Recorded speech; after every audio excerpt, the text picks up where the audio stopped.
ko war a déjà Assane Dramé gis nañ depuis lors 2021 2024 lu fi xew bëri na ci manifestation après on nous parle de plus de 80 morts yi nga xam ne am na ci ba léegi aussi justice fu mu waroon a yegg fa ci dossier bi même bu fekkee ne sax yàggul dara tëj leen dossier ba déglu ñenn ñi nga xam ne topp nañ leen bokk na ci Abdoulaye Touré déglu nañ leen ci mbir moom mais boobu léegi aussi amul évolution lan moo mën a justifier li nga xam ne moom mooy yéexaayu bu justice yéex ci par rapport ak la situation des ex-détenus. Bon situation boobu noonu ngay wax ni que ci justice bi. defe naa ni que ñun sa question boobu la ñuy posé wu quoi. waaw justice bi lan moo tax mu yéex. mais bon man moom defe naa waxoon naa ko te dama koy waxaat. dama gëm ni que justice il faut que mu am ay réformes yu ñu ci def. ci justice bi kon ni ma ko waxee Sénégal am nañ ay juges yoo xam ne que yu gëm Sénégal. gëm waat bi nga xam ne waat nañ ko bés. que nekk ñoom ci ci éthique ak déontologie la ñuy dox. am na fi des juges comme ça. dama gëm ne que il faut que ñu réformer waat la justice teg fi juge yooyu noonu ci noonu rek la ñuy mën a leeralee li fi xewoon ci jamonoy Macky Sall mais gëmuma ni que ak ay juges yoo xam ne que du temps de Macky Sall ñu ngi fi woon. ñoom ñooy leeral li nga xam ne que ñoom si boppam dañoo bokkoon si ñi nga xam ne que ils étaient c'était des dossiers sur commande yoo xam ne que ñoom dañ ko daan jëfloo ñuy jëf ñuy doon mandat de dépôt yi gars yi di jàll quoi. am na aussi ay ñu fi joxoon ay ndàmpaay. est-ce que tamit mu war na amee ci séddale bi amee na jaar na yoon. bon mooy assistance bi. oui waaw assistance bi ba tey actuellement nii am na ay victimes ak ay ex-détenus yoo xam jotaguñ si ba léegi seen 500,000 assistance yooyu noonu te defe naa loolu léegi mu def 2 ans. oui biñ ko annoncé ak léegi. voilà loolu tamit buñ bàyyee juste loolu négligence la boo xam ne mu ngi am au niveau du ministère de la famille bi nga xam ne Maïmouna Dièye moo ko jiite. ñuy dénoncé waat encore incompétence am. Maïmouna Dièye comme on l'a toujours fait Maïmouna Dièye franchement elle est incompétente. pour diriger ministère boobu. daa am ay failles ci sa gestion wala. dafa am ay failles depuis kañ. le ministre le premier ministre defoon arrêté ministériel depuis mois de juillet 2024. pour dénk ministère am tout ce qui est assistance ak suivi des victimes et ex-détenus politiques. et jusqu'à présent dafa am ay lenteurs yu ci am. su ma la nee ba tey jii nii am na des frères yoo xam ne bu ñu fajoo seen ordonnance yi dañ koy jël di ko dugal suñu groupe yi. pour ñu trouver ci solution. ba léegi am na ñoo xam jotaguñ seen 500,000 francs ba léegi tey état bi base de données bu pour loolu dinaa si ñëw après. base de données bu mat sëkk bu ko defee ñu xam nombre d'ex-détenus ak nombre de victimes sax amuñ ko. est-ce que loolu bokk na ci sérieux ak rigueur. bokk ko. donc recensement ba léegi jaarul effectivement ba tey am na suñu frère yoo xam ne bu ñu feebaree dama ne la Moussa mi xam na li may wax dañuy dugal seen ordonnance yi ci groupe yi wala ñuy taper de ou bien ñuy xool de gauche à droite ci directeurs yi ou bien ci ministres yi pour ñu jàpp ci pour suñu frères yi faju loolu nga fa ne yoon la. ci loo xam dénk nañ ko état dénk nañ ko ministère bu Maïmouna Dièye du yoon te loolu ba nii mu ngi xew démb ku suivre. suñu sœur ex-détenus yi ci benn plateau là. damay bañ a def publicité. oui ñoom Thioro Mané la. voilà mais démb ku suivre émission bi. da ngay gis ne que c'est la même chose ñoom li daanaka wax nañ lépp sax. donc daa am négligence ci côté négligence bu mag a mag encore une fois te comme ci nekkoon bu nekkoon doomu le président de la république heure bi kenn waxatu ko. bu nekkoon doomu le premier ministre heure bi kenn waxatu ko bu nekkoon doomu Maïmouna Dièye moom tamit heure bi kenn waxatu ko. kon donc mbir yi nañ koy def suñu ay mbiru bopp ñu am ci taxaw bi ñun nag bi ñu ko dalee kaas yàgg na du léegi. franchement dafa am négligence bu mag a mag bu am ci mbir yi. dinañ si ñëw c'est important. franchement arobase dégg nga li nga xam ne nii moom la Assane wax ci la situation des ex-détenus yow aussi lan nga ciy wax. Bon, écoutez, moi je dis que la justice sénégalaise s'est affaissée depuis fort longtemps. Parce que président Diomaye gannaaw bi mu prêter serment je pense que c'est les magistrats ñoom la njëkk recevoir. bi muy def assise de la justice. mu waxtaan ak ñoom pour demander leen sax ndax mu mën na retirer wu ci présidence magistrature bi.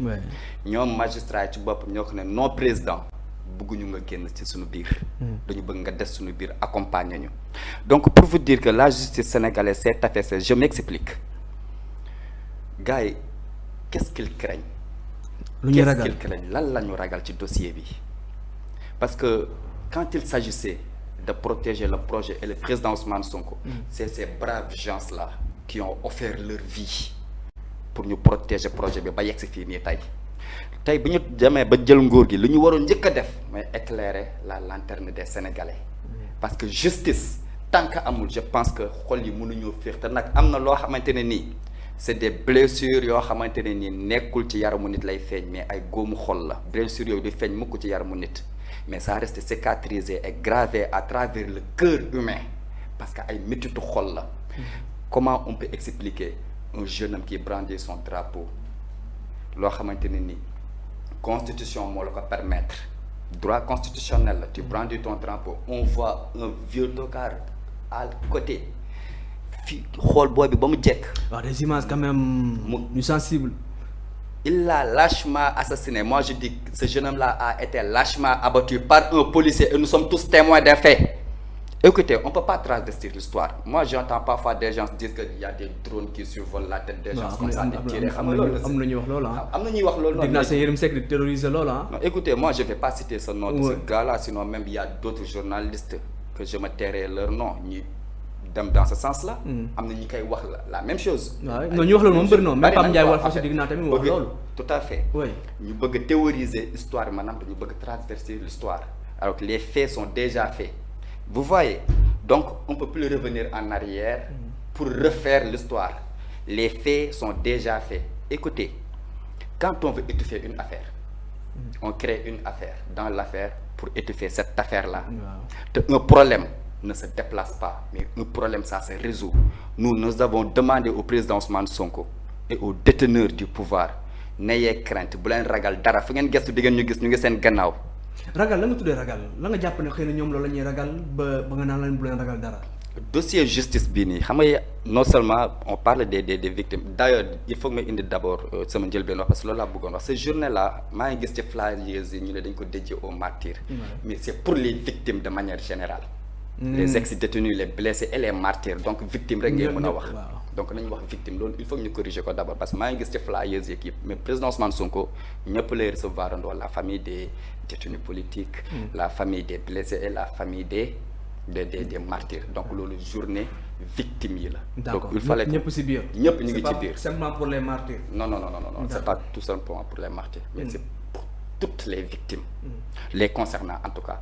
Donc man su ma gisee ne su ma demee ba ci biir ma jàngat dossier bi man je me dis que ne sama gars yi am na lu ñuy ragal ci biir dossier bi parce que il craint que peut-être certaines personnes parmi nous pourraient repartir en prison. waaw am na ñuy wax loolu ah. parce que dégg naa si Omar Diagne mu jàpp ne dossier bi nga ko tijjee yuuxu mën na jóg fi nga ko fogeewul. Tout à fait benn mais man je me dis que ni ñun nous n'avons rien à nous reprocher parce que nous avons exercé le droit constitutionnel. Résistance. Les mots ont leur sens. Résistance, marche pacifique, résilience. Yii nii pourquoi ñun lan moo ñu doon galvaniser parce que constitution daf la permettre par la plume mën nga see ñaxtu par l'image mën nga see ñaxtu par la marche mën nga see ñaxtu te lii nii yëpp c'est des droits constitutionnels mais moi je me dis que ni le fait de défendre son drapeau ce n'est même pas un devoir ni un droit mais c'est devenu un honneur la tey nga défendre sa patrie. Mais parmi nous je pense qu'il y a des traîtres à la patrie. C'est bien sûr am na ñoo xamante ne ils ont retourné leur costume leur veste. si ñan nga jàpp mais parmi nous je vous dis ñun ñi nga xamante ne ni dañoo dem ba ci biir après commencer tergiverser ces problèmes là ñu ngi am écho yi ñu ngi xam ce qui se passe. donte dëkk ñu ci biir mais souvent ñu am ay retours donc gars yi lan la ñu ragal ci biir dossier bi ne dama ne pour que xol yi féex. Pour que Sénégal retourne wala boog mu avancer ci lu mu nekk ci pas yi mu nekk nii. mooy un Sénégal en voie de développement. Il faut que justice fasse son travail. Et puis ça nekkul lu ñuy quémander nekkul mais on vous le promet ce n'est ni des menaces mais c'est des promesses. Justice dina am par A ou E sinon nous sommes capables de déterrer les haches de guerre nous sommes toujours les combattants populaires de ce Sénégal-là. On est toujours là debout prêts à remonter en selle. On vous le dit, la justice sénégalaise, nous demandons au président Ousmane Sonko et au président Diomaye et à l'ensemble du gouvernement sénégalais et de toutes les bonnes volontés ñu ngi leen di ñaan suñu dossier bii nii muy dossier victime yi ngalla na ko justice évacuer ko pour xol yëpp mën a féex une bonne fois pour toutes. c'est important alors Assane si situation bi les détracteurs li ñuy wax moo naam y a pas de victime y a que des casseurs yi nga xam ne fi nekkoon di semer le désordre loolu aussi loo si répondre dégg nga loolu sûrement oui dégg naa ko du ma si attardé wu ndaxte kon ni ma ko waxee à chaque fois rek histoire àddina ak Afrique résistance yàgg na fi xanaa ñàkk a xam histoire waaw la révolution iranienne am na fi la révolution cubaine am na fi Fidel Castro Che Guevara ñoo ko dirigé la révolution torodo am na fi fii ci Sénégal te Thierno Souleymane Baal moo ko dirigé woon waaw merci beaucoup te am na ay xeex kon xam naa tan donc kon ñooñu tamit